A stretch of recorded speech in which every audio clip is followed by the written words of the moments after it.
ওই যে একটা প্রেম করছে জীবনে, প্রেমিকা ছেড়ে চলে গেছে, ওর ধারণা যে দুনিয়ার সব আমার চলে গেছে।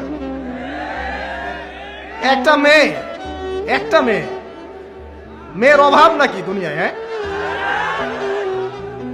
মেয়ের অভাব মনে করেন? শেষ জামানায় একটা ছেলের ঘাড়ের মধ্যে 40টা মেয়ে থাকবে।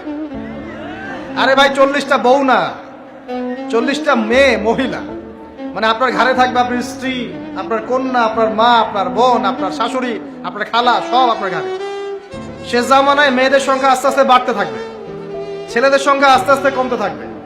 যুদ্ধ বিগ্রহ বেশি হবে, ছেলে মানুষ একটু বেশি মারা যায় না, বাইরে চলাফেরা বেশি করে, অ্যাক্সিডেন্ট আছে, রোড অ্যাক্সিডেন্ট, এই সেই, যুদ্ধ বিগ্রহ। এমনি গড়াইও ছেলেদের কম, আর ছেলেদের জন্মহার কিন্তু মেয়েদের চেয়ে কম।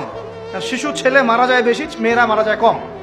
ছেলেরা এমনিতেই সংখ্যায় কম হবে, আর শেষ জামানায় মেয়েদের সংখ্যা আরো বেশি বাড়তে থাকবে।